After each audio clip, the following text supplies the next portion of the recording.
Olá você aí que gosta de séries, seja bem-vindo a esse canal. 10º episódio da 11ª temporada de The Walking Dead já saiu e aqui nesse vídeo a gente vai falar tudo sobre ele. Vamos falar sobre o pessoal de Alexandria se acostumando com o Commonwealth ou não. Vamos ter aqui uma suposta rebelião também surgindo aí por dentro da comunidade. Então bora lá conversar sobre tudo que aconteceu aqui.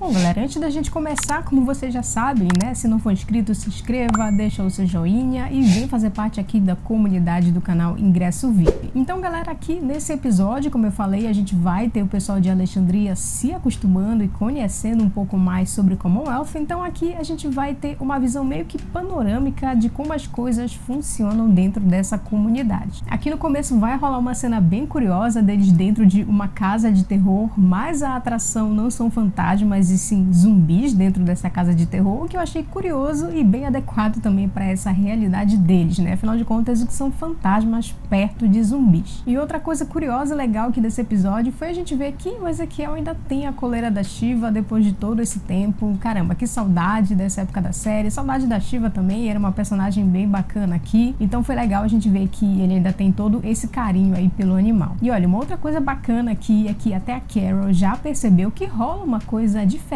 ali entre o Daryl e a Connie, né? Tem ali todo um clima entre os dois e a Carol tá meio que incentivando o Daryl a tomar uma atitude. Eu dou todo o apoio, eu acho que seria bem interessante a gente ver esse relacionamento dos dois irem pra frente, né? Vamos ver se a série vai desenvolver alguma coisa sobre isso, eu espero que sim. Mas me fala o que vocês acham, né, de ver esses dois personagens aí juntos. Você apoia, você não apoia? Fala pra mim nos comentários, é sempre legal saber o que é que vocês estão pensando também sobre as coisas aqui da série. E olha, pessoal, outra coisa bem bacana e criativa aqui nesse episódio foi naquela hora ali do treinamento da Rosita com o Daryl, né? Quando ela mata o zumbi com a própria perna dele. Apesar de ter sido um pouco cômico e meio nojento também, foi bem curioso e criativo. Ali no começo do episódio a gente também vai ter o Ezequiel citando a Meg e a Lydia ali pra Carol, né? Então fica subentendido e fica bem claro também nesse episódio que elas duas não estão aí na comunidade junto com eles. Sobre a Meg a gente já sabia com aquele pequeno spoiler do episódio passado que ela não estaria aí dentro, né? Mas sobre a Lydia a gente não sabia exatamente qual seria o paradeiro da personagem e aqui dá pra gente perceber que ela não tá por ali. O meu palpite é que ela provavelmente foi atrás do Negan, né? Afinal de contas ela ficou bem triste com a partida dele e sinceramente eu duvido muito que ela tenha ficado ali com a Meg, então a minha opinião é que talvez ela possa ter ido atrás do Negan. Bom, então além de todas essas pequenas coisas que eu já falei aqui, a gente vai ter também o episódio explorando um pouco mais de toda essa realidade aí dentro da comunidade. A gente vai ver como o pessoal de Alexandria tá se encaixando aí nesses novos velhos empregos, né, vamos dizer assim, porque cada um deles está assumindo o posto que exercia antes do apocalipse zumbi. A gente vai ter, por exemplo, ali a Yumiko, né, exercendo todo o talento dela de advocacia. A gente vai ter o rei voltando a cuidar dos animais, assim como ele cuidava dos animais no zoológico e assim por diante com os outros personagens também. E essa nova realidade para alguns pode ser sinônimo de conforto, de regalias, como a Yumiko, por exemplo, e para outros pode ser sinônimo de dificuldades e de uma vida bem mais simples, como a gente viu aqui com a Magna, né, que voltou ali a trabalhar como garçonete. Inclusive a cena da festa ali com a Magna servindo a Yumiko foi uma cena bem simbólica e bem curiosa também pra gente ver toda essa diferença aí que existe dentro dessa comunidade. O próprio rei Ezequiel também é um exemplo disso, que antes era líder ali do reino, né, e agora voltou a cuidar de animais aí dentro de Commonwealth, né, uma função bem mais simples. E o curioso da gente conhecer toda essa realidade aí de Commonwealth é a gente perceber que, na verdade, as coisas por ali funcionam de maneira não muito diferente da nossa realidade, né? A própria condição de saúde ali do Ezequiel também é um exemplo bem ilustrativo de toda essa situação. Afinal de contas, o cara tem que esperar aí por uma fila imensa para poder conseguir ter uma chance de sobreviver e muito provavelmente ele não vai conseguir e também ninguém tá ligando muito para isso. Claro, a não ser que a Carol consiga resolver essa situação aí, né, por outras alternativas. Então, ao longo de todo o episódio, a gente vai ver como é que toda essa coisa aí funciona com esses e outros exemplos também. Além disso, a gente vai ver como que a galera que tá ali no poder tá pouco se importando com a realidade dos outros e só pensa em gastar os recursos que eles têm com festas bem luxuosas. E olha, pra mim o episódio foi bem eficiente em mostrar todos esses pontos aqui, ficou tudo muito bem explicado, tudo bem claro pra gente, não só pra gente ver essa realidade, mas também pra gente poder compreender as consequências disso tudo tudo ali dentro. Isso porque, obviamente, vai ter pessoas por ali que não vão estar nem um pouco satisfeitas com essa situação, né? E que vão querer resolver as coisas na base da rebeldia. Então, além do episódio conseguir fazer com que todas as peças aqui se encaixassem, fosse um episódio divertido também da gente assistir, foi bem interessante pra gente poder refletir um pouco sobre a nossa realidade também. Eu fiquei o episódio inteiro pensando sobre como não importa a época, não importa o sistema, não importa a circunstância, mas o ser humano sempre vai ter atitudes egoístas e sempre vai cometer atrocidades por causa de ganância, poder e outros desejos obscuros também. Se eles estão cercados de zumbis, cercados por uma comunidade perseguindo eles, ou dentro dessa comunidade supostamente segura, a verdade é que isso pouco importa, porque eles sempre vão ter problemas para lidar. A diferença talvez seja só no tipo de problema ou como isso acaba acontecendo, né? Mas a verdade é que onde tiver ser humano sempre vai ter problemas, sempre vão existir todos esses embates, porque, enfim, o ser humano tem todas essas motivações aí que nem sempre são boas motivações. E uma outra situação agravante para o pessoal de Alexandria nessa situação aí é a questão da liberdade, né? Muito provavelmente lá fora, no meio dos zumbis, eles tivessem mais liberdade do que estão tendo aí dentro de Commonwealth. E pelo visto é só uma questão de tempo até que as coisas comecem a desandar de vez, com essa coisa toda de rebelião meio que se construindo ali por dentro, né? A gente até tem percebido que alguns dos personagens têm se esforçado para conseguir se encaixar, para conseguir fazer com que as coisas funcionem. Deu para ver isso nitidamente aqui nas atitudes do Daryl, né? A gente conseguiu ver que ele tá se esforçando, principalmente por conta da Judith, do irmão dela, que nunca tiveram o privilégio, nunca puderam desfrutar de coisas que eles estão desfrutando ali dentro. Então, por causa disso, dá pra gente entender a atitude dele, dá pra gente compreender, né, a tentativa deles quererem que isso realmente funcione e que isso tudo dê certo. Por outro lado, tem pessoas como a Magna ou a própria Carol, né, que talvez não sejam tão tolerantes assim com toda essa situação, né? Já deu pra gente perceber muito bem aqui que a Magna apoia essa coisa aí de rebelião, e a Carol a gente já conhece, né? Se essa tentativa dela de conseguir a cirurgia pro Ezequiel não der certo, a gente provavelmente vai ver uma Carol bem pistola surgindo de novo. Então eu gostei bastante desse episódio, foi divertido, apesar da gente não ter toda aquela questão ali da ação por aqui, foi um episódio legal, foi bom a gente conhecer um pouco mais de Commonwealth, e eu tô bem curiosa pra saber onde é que vai dar toda essa investigação aí contra esses rebeldes dentro da comunidade. Além disso, obviamente eu também quero saber do paradeiro do Negan, eu quero saber o que a Lydia tá fazendo, se ela realmente foi atrás dele ou não, e eu também quero saber o que a Meg tem em mente, né? O que ela vai fazer também, aonde que ela vai se encaixar nessa história mais pra frente. Então, galera, essas aqui foram as minhas considerações sobre o episódio 10, foi mais um episódio legal dessa temporada, e eu vejo vocês então num próximo vídeo aqui no canal, a gente se vê lá.